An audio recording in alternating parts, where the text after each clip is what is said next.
Educação à distância, mudando realidades.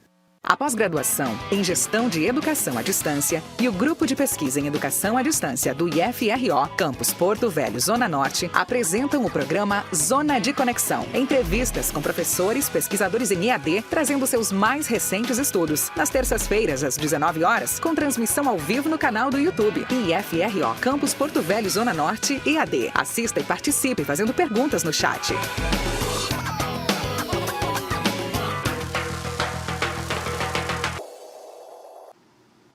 Saudações, pessoas! Sejam bem-vindos ao programa Zona de Conexão, uma ação da pós-graduação em Gestão e Educação à Distância e do Grupo de Pesquisa em Educação à Distância, o GPED, do IFRO Campus Porto Velho, Zona Norte. Eu sou a professora Anabela Barbosa e juntinhos estamos aqui no episódio 2 dessa temporada especialíssima que vai tratar sobre design educacional para cursos concomitantes EAD.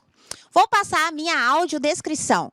Eu sou uma mulher bonita, Anabela, né? Aproximadamente 40 anos, tenho os cabelos pretos na altura do ombro, parda, e estou trajando um vestido com folhagem verde e ao meu fundo está uma plotagem em tons de branco e cinza. E comigo está aqui nos estúdios o professor Samuel. Olá, Samuel! Tudo bem? Olá, pessoal! Sejam bem-vindos a mais um episódio do nosso programa Zona de Conexão. E para a gente é uma grande alegria ter você aqui, para a gente conversar um pouquinho mais sobre pesquisa, dialogar um pouquinho sobre pesquisas que estão sendo efetuadas. E aí, também vou fazer a minha audiodescrição, antes de mais nada.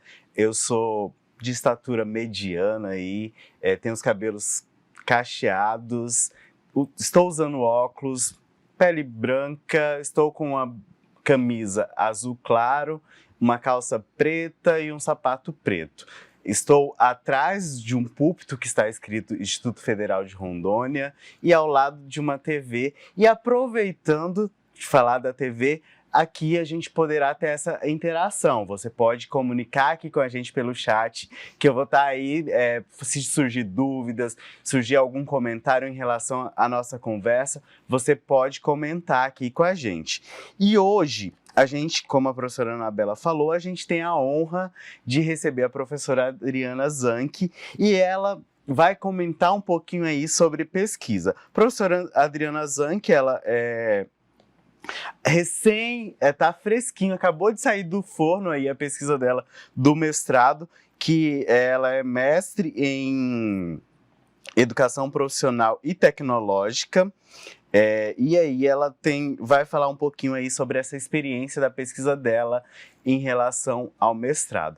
E para a gente iniciar, professora, eu gostaria já de fazer uma pergunta aí, a senhora se apresenta e depois já responda essa pergunta. Como foi o desafio de ingressar aí como pesquisadora, como uma cientista aí fazendo pesquisa e quais foram os desafios durante esse percurso? Bom, boa noite, Samuel, Anabela e todos que estão assistindo.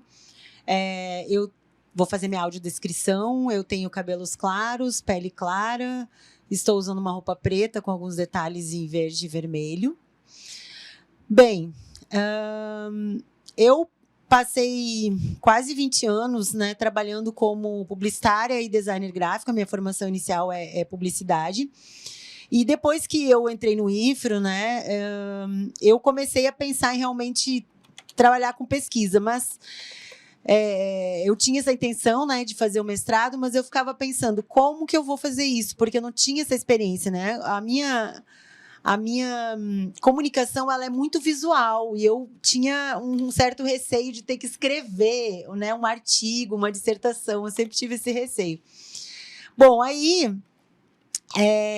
eu encontrei quando eu encontrei assim meu objeto de pesquisa, né, e me achei e comecei a pesquisar dentro do mestrado, né, passei na seleção do mestrado, eu vi através da minha orientadora que não era algo tão complexo, eu vi que era algo acessível, porque ela trouxe uma segurança muito grande para mim, a minha orientadora. Ela chamou a gente, os seus orientandos, para escrever artigos assim não tão extensos, e em grupo, né? A gente escrevia assim, entre 3, 4 alunos, mais ela como orientadora.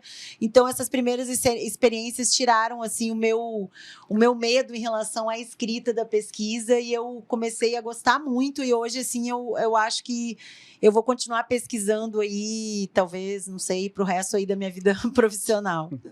Bom, e a Adriana, ela faz parte, ela é pesquisadora do grupo de pesquisa em educação à distância. Se você quiser fazer parte também, depois o professor Samuel vai dar as dicas aqui para você entrar. Mas, Adriana, então quer dizer assim que esse medo, você entrou no mestrado para fazer essa pesquisa, ainda teve esse medo, e quer dizer, a importância do orientador nesse percurso formativo, nesse percurso Sim. de pesquisador, de escrever. E qual foi o problema da sua pesquisa? Porque todo pesquisador, né, tem um problema, começa aí com uma dúvida, uma pergunta, uma curiosidade, o bichinho da inquietação filosófica e teórica. O que foi esse seu problema? Então, primeiro queria falar sobre essa questão, né, da orientação extremamente importante, né? Minha orientadora, Cláudia Barim, da Universidade Federal de Santa Maria, ela realmente tem uma forma de trabalhar com os alunos que faz com que eles vão se aventurando mesmo na pesquisa e vão produzindo e dá muito certo, assim. Então, muito importante essa questão da orientação. Bom, a gente, né, quando eu comecei a dar aula aqui, a gente tem aqui um tipo de curso que são os cursos técnicos concomitantes EAD. Esses cursos, eles são num formato híbrido. Ou seja, eles têm uma parte da carga horária EAD e uma parte da carga horária presencial. E a gente tinha, assim, um certo problema com relação à carga horária EAD, porque os alunos são adolescentes, né, de ensino médio, e eles não estão habituados com o ensino EAD, e muitas vezes, então, essa carga horária EAD, ela não era cumprida de uma forma, assim, tão eficiente. Acho que é uma questão que acontece, né? É um problema. É um problema. O problema da pesquisa. Exatamente. Aqui, né? E o locus também, né? Mas, enfim, eu não sabia muito por onde ir, né, para resolver isso, mas eu fiz um curso de aperfeiçoamento no Instituto Federal do Espírito Santo, EAD, um curso EAD, de design educacional. E esse curso, ele trouxe, assim, uma coisa muito interessante. Ele conseguiu unir a minha experiência em comunicação com a educação, porque eu percebi que dentro do design educacional tinha muito de comunicação. Tinha muitos princípios, muitas coisas ali que tinham a ver com comunicação. Então, eu acho que eu me achei, assim, dentro de habilidades que eu tenho de comunicação, né, especialmente design gráfico, com a educação, com esse design educacional. E aí eu resolvi fazer um projeto, então, que unisse, né, que fosse atrás usasse o design educacional para tentar resolver esse problema dos cursos concomitantes. Então, o meu projeto foi em cima disso, né? A partir desse curso que eu fiz, eu tive esse insight aí, né, de usar o design educacional para resolver esse problema. E aí, a partir daí que eu fui desenvolvendo, né? Eu fui estudar mais ainda, né, o design educacional, além do curso que eu tinha feito. E o design educacional, ele tem uma forma de trabalhar que é parecida com o design thinking e que é parecida... Qual que é a diferença? Qual que é a proposta do design educacional? Tá. Porque a gente tem o design thinking, a gente tem design instrucional, mas na perspectiva da sua pesquisa foi o design educacional. Então, qual que é a proposta do design educacional? Então, o design educacional, ele a princípio, para ser um sinônimo de design instrucional, mas não é, assim. Da forma como eu entendi, fazendo o curso de design educacional, o design instrucional, ele é como se ele parece que ele reduz um pouco o ensino e aprendizagem a uma instrução, né? E da forma assim como a gente entende, né, e como eu aprendi no curso, o design educacional, ele é amplo, porque ele envolve ensino e aprendizagem. Então, ele deriva do design instrucional, mas ele tem um caráter um pouco mais amplo. E... numa perspectiva, assim, a gente pode dizer, numa perspectiva mais dialógica, né? No caso da perspectiva do do educando e na perspectiva do educador. Sim, também. E o curso, ele já foi muito bem feito nesse sentido, né? O próprio curso, ele já mostrou uma forma muito interessante de você trabalhar o EAD, né? Porque o EAD tem muitos EADs, né? Tem EADs que são trabalhados de várias formas, e tem EADs que funcionam muito bem, né? De uma forma mais criativa, interativa, enfim, que você consegue produzir coisas, né? E acho que esse EAD que é interessante. E eu, como venho dessa área de publicidade, né, de criação, né, o design thinking e o design educacional também, ele parte desse princípio. Então, existe as etapas, né, que são chamadas em inglês de ADDIE, ED, que é a análise, o design, o desenvolvimento, a implementação e a avaliação. Isso dentro da estrutura do design educacional. Isso. Então, você começa com a análise do público para quem você vai fazer o curso, né? Essa análise, ela vai ver o perfil demográfico, vai ver o perfil dos estilos de aprendizagem, vai ver até o perfil, assim, tecnológico, né? Muito importante para quem vai fazer EAD, quer dizer, a pessoa tem acesso a que tipo de equipamento, a que tipo de internet, que recursos, né? que ela usa para acessar o curso, né? fazer as interações, acessar aspectos motivacionais também ela pode fazer. Então, uma pesquisa inicial para você entender quem é o teu público-alvo, né? No meu caso, o meu público-alvo eram alunos adolescentes. Então, depois eu vou falar um pouquinho sobre a pesquisa, né, que eu fiz diagnóstica dos alunos. Mas depois, então, da análise, vem o design. Aí é quando você vai desenhar aquela disciplina ou aquele curso. Eu fiz uma disciplina só. O meu desenho foi de uma disciplina dentro de um curso, né? Mas do design educacional, você pode desenhar um curso inteiro. Você pode desenhar uma instituição, né? A forma como uma instituição vai apresentar seus cursos. Então, o design educacional ele pode ser aplicado, por exemplo, a uma disciplina, a uma parcela EAD da disciplina, a um curso ou até mesmo a toda a estrutura da instituição?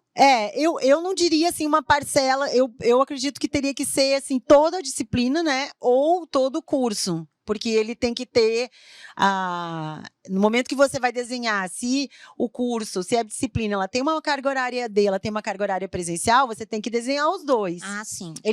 Porque o design educacional, ele não serve só para o EAD, ele serve para a educação em geral. Você pode fazer, inclusive, só para o presencial. É uma forma de você estruturar a maneira como você vai ensinar, né? Então, depois, nessa parte do design propriamente dito, você vai escolher as teorias de aprendizagem que você vai usar. E você vai escolher as metodologias. E depois, no desenvolvimento, você vai desenvolver e vai montar, né, o que é que vai ter em cada aula, o que é que vai ter, quais os recursos que você vai usar, você vai fazer, né? Eu usei um mapa de atividades, que é do Instituto Federal do É como a Espírito Santo. arquitetura pedagógica, né? Para esse... Eu acho que pode dizer poderia, que né? é uma arquitetura, fazer uma assim. analogia, Acho assim, né? que De uma pode. arquitetura pedagógica para subsidiar todas as ações e estratégias de ensino que serão utilizadas. Sim, esse mapa de atividades eu gostei muito, assim, de usar. Eu pretendo usar sempre esse mapa, assim, né, como um guia para organizar a disciplina. Não quer dizer que no meio você não possa, né, mudar, ter uma ideia planejamento. Diferente. Depende também do tipo de EAD que você tá, né? No caso do concomitante, que ele é presencial e ele é híbrido, né? Você pode mudar coisas no meio porque você tá ali no contato direto. Se fosse um EAD daquele fechado que você prepara tudo antes e joga para os alunos, aí você já tem que ter aquele design todo pronto e não tem mais como você mexer depois. E também a flexibilidade é menor. A flexibilidade, né, tem determinados designs de EAD que não tem flexibilidade, né, outros têm, então depende do curso, do estilo de EAD, né. Aí então, análise, design, desenvolvimento, que é quando você vai desenvolver todos os recursos, e aí você pode ter a ajuda de um departamento de educação à distância, como a gente tem aqui no IFRO.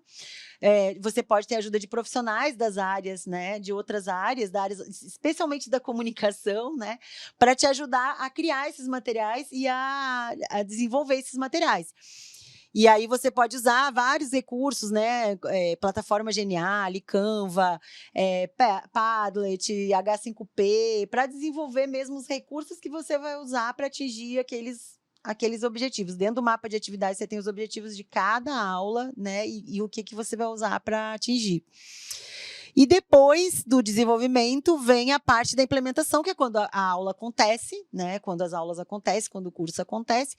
E após, eu acho que é uma parte extremamente importante, é a avaliação, é você fazer uma pesquisa com os alunos para ver o que é que eles...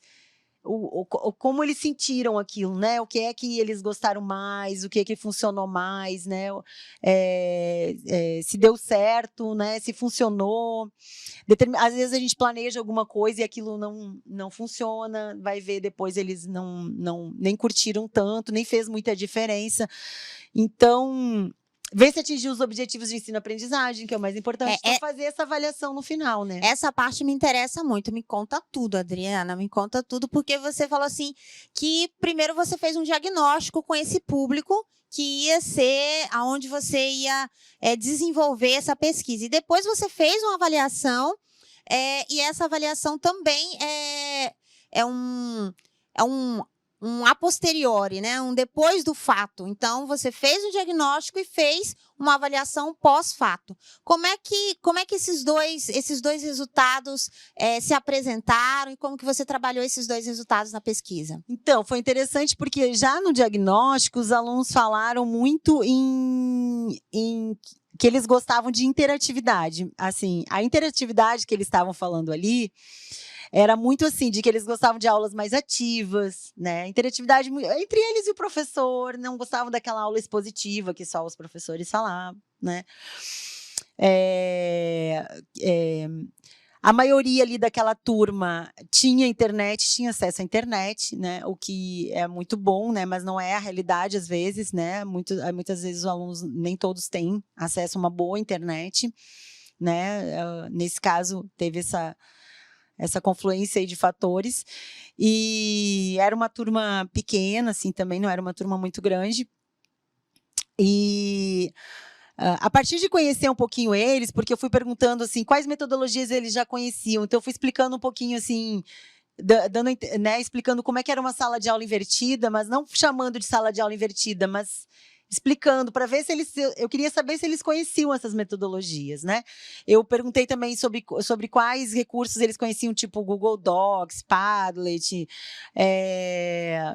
site, Google Site, o que eles conheciam disso, né? Então, esse tipo de diagnóstico é interessante não para você não usar esses recursos, mas para você saber se eles têm familiaridade ou não, porque aí, até para partir as estratégias, né? A partir de onde você vai fazer as intervenções. Exatamente. E aí, eles muitas metodologias eles não conheciam, né? Aprendizagem baseada em projetos, pouco, assim. E aí na fase assim de design,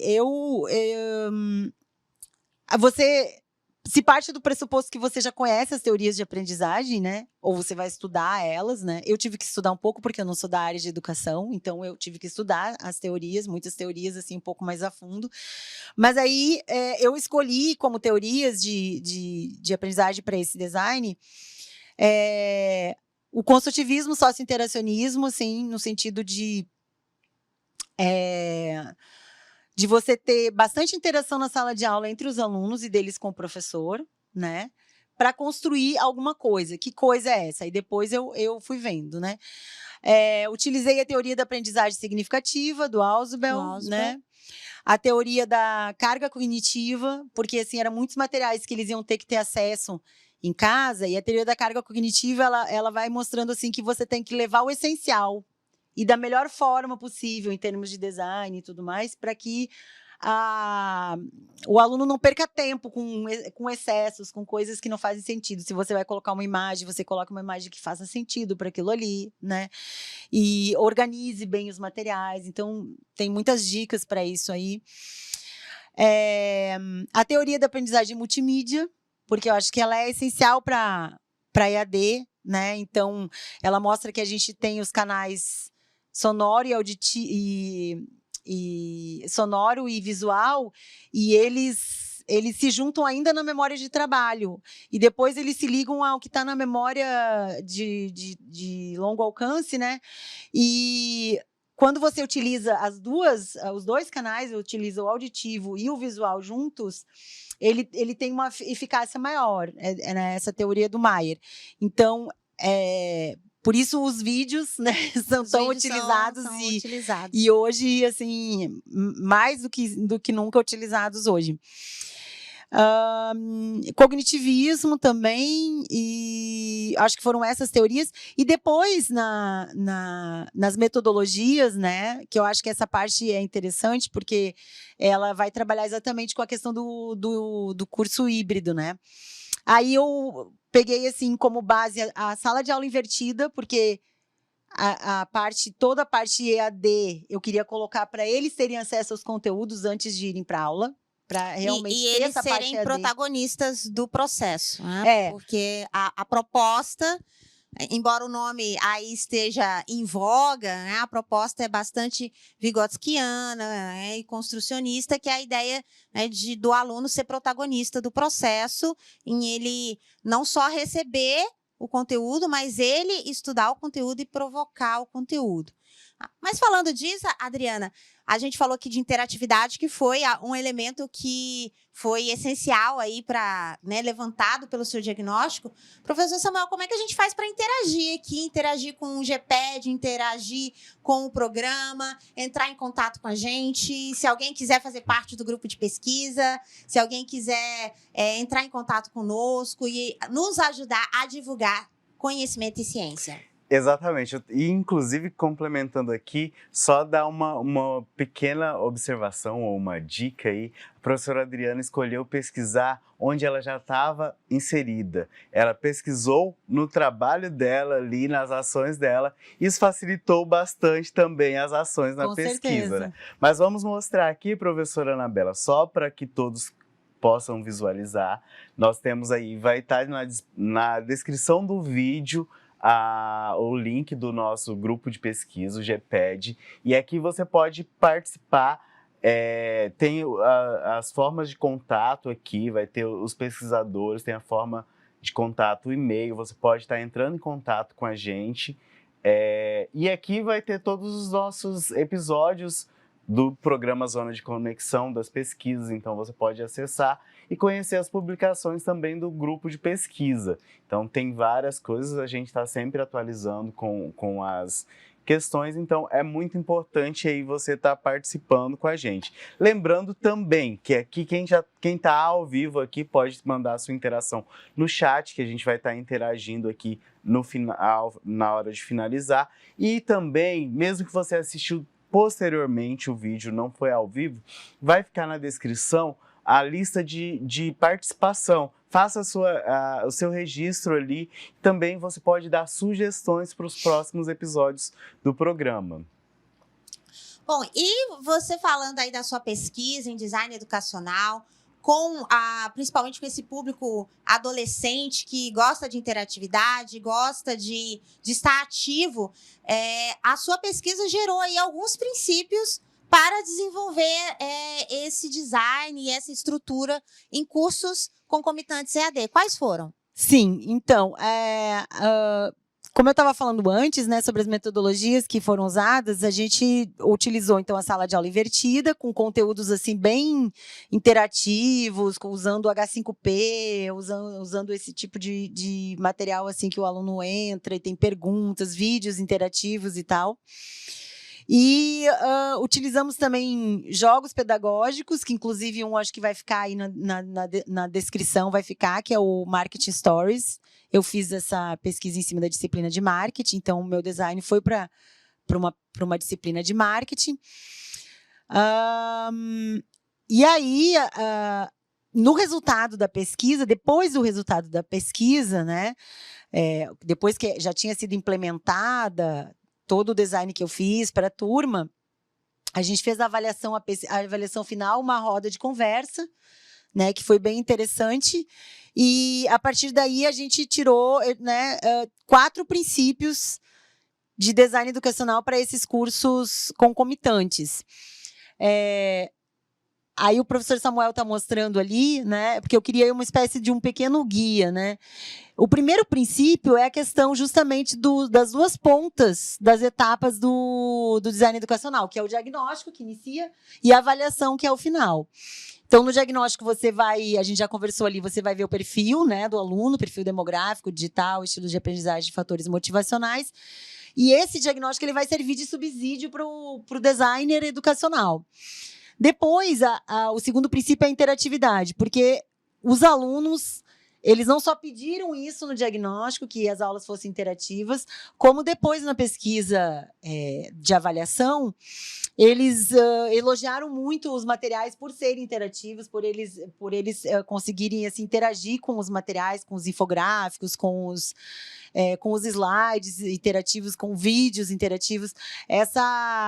E também porque todas as aulas presenciais, eles foram construindo um plano de marketing. Elas foram uma aprendizagem baseada em projetos, que é outra metodologia que eu usei. Então, a sala de aula invertida e a aprendizagem baseada em projetos. Então, aqui, só um minutinho, Samuel, volta ali nas dicas. Ó. A parte da interatividade, ela é muito importante que você tenha atividades em grupo, debates, né? Os materiais interativos, como eu falei, né? Que hoje a gente tem muito material, muita forma de usar H5P, tem plataformas gratuitas também na internet. Gamificação e jogos, né? Então, uma das formas de motivação dos alunos acessarem os materiais da sala de aula invertida era ter um Kahoot na aula seguinte, no início da aula. Sobre a aula passada? Sobre o que eles viram em casa, né? Porque eles são muito competitivos. Provocativo isso, então, né? como eles não queriam ir mal no Kahoot, eles acabavam acessando. Mesmo que eles não fizessem aquela pequena atividade que estava relacionada ao conteúdo, eles pelo menos davam uma lida no conteúdo. Né? Tinha os que faziam todo o processo, que era acessar o conteúdo, fazer atividade. Mas, assim, dava um jeitinho de pelo menos dar uma olhada para participar do Kahoot. Depois, tem esse princípio da prática, né? Que aí você tem as aprendizagens baseadas em projetos, em problemas, projetos interdisciplinares, que eu sou muito fã de projetos interdisciplinares. Visita técnica, uma coisa que eles adoram também. Nesse princípio 3, você vê toda a arquitetura pedagógica que nós estamos falando, né? Que é a estruturação literalmente da parte pedagógica, né? Dos elementos que compõem ali o sistema que vai organizar a disciplina ou o curso, nesse caso, a disciplina de marketing, que a professora Adriana trabalhou na sua pesquisa, mas os elementos pedagógicos que estruturam todas aquelas atividades que ela falou anteriormente, como o H5P, o Moodle, a gamificação e os aplicativos que foram utilizados. Isso, então, a prática ela é fundamental, né? Então, a minha ideia era assim, era sala de aula invertida para conteúdo, e à medida que eles iam aprendendo os conteúdos do marketing, eles iam praticando na aprendizagem baseada em projetos em sala de aula. Então, eles iam construindo o plano de marketing à medida que eles iam aprendendo. Aprendi análise SWOT, praticava em sala de aula. Aprendia lá a parte da outra etapa do plano de marketing, praticava na sala de aula. E o último princípio, que é a sala de aula invertida, que a gente já falou, né? Então, são esses 4... Mas, assim, nesse sentido, eles falaram assim, a gente já tinha tido uma experiência em sala de aula invertida, mas não tinha gostado muito. O que a gente gostou nessa é o tipo de material que foi disponibilizado. Que eles acharam assim, muito inovador, muito diferenciado. Então, eu acho que, especialmente para esse público adolescente, né, a sala de aula invertida precisa ter um atrativo no material que eles vão acessar em casa. Então, é um vídeo, algo que eles possam realmente interagir. E, basicamente, é isso. Então, esse foi o final da minha pesquisa, aí, que é esse pequeno guia de princípios de design educacional para cursos concomitantes, EAD. Então, se você curtiu, se você gostou, se você ficou curioso, quer saber mais sobre a pesquisa da professora Adriana, que foi agora, recente, 2022, que está na crista da onda, né? Design educacional, EAD, você pode acessar por onde, Samuel? Aqui no link da descrição do vídeo vai estar disponível aí para você acessar tanto os materiais produzidos pela professora, não somente os princípios aqui na descrição do vídeo. E para facilitar, nós temos no canal do YouTube e também aqui no site do GPED você pode estar acessando todos os nossos episódios. Para a gente finalizar, eu gostaria de agradecer a participação aqui dos alunos da pós-graduação em Gestão da Educação à Distância, os alunos de Pedagogia EAD aqui do Campus Porto Velho, Zona Norte, os demais participantes, alguns professores aqui interagiram. E também, professor, nós tivemos uma participante bem especial aqui, a Raia, ela estava aqui participando, interagindo com a gente. Provocando ciência desde o início, né? E aí, gostaria de agradecer a participação de todos e já vou encerrar aqui a minha participação agradecendo a professora Adriana, a professora Anabela, todos que estão aqui e contamos com vocês nos próximos episódios. Professora Adriana? Olha, eu agradeço muito o convite. Eu acho que é muito interessante a gente partilhar essas pesquisas que a gente faz, porque eu, quando ouço, pelo menos outras pessoas falarem de experiências que tiveram com alunos, com sala de aula, eu gosto muito, eu gosto de ouvir experiências, né? Porque eu sempre pego alguma coisa para utilizar na minha experiência. Então, nós somos professores em construção, como diz o Paulo Freire, né? A gente está sempre aprendendo e está sempre se transformando. Bom, e usando Paulo Freire, somos seres em constante inacabamento. E é por isso que a gente pesquisa. A gente pesquisa porque nossas verdades são provisórias. E a cada dia nós transformamos essas verdades e somos capazes de transformar o mundo através da pesquisa. Se você gostou, acessa, curte, faça parte do nosso grupo de pesquisa, venha para o Instituto Federal. Esse foi o Zona de Conexão. Até a próxima. Bonanças! A pós-graduação em Gestão de Educação à Distância e o Grupo de Pesquisa em Educação à Distância do IFRO, Campus Porto Velho, Zona Norte, apresentam o programa Zona de Conexão. Entrevistas com professores, pesquisadores em EAD, trazendo seus mais recentes estudos. Nas terças-feiras, às 19 horas, com transmissão ao vivo no canal do YouTube. IFRO, Campus Porto Velho, Zona Norte, EAD. Assista e participe fazendo perguntas no chat.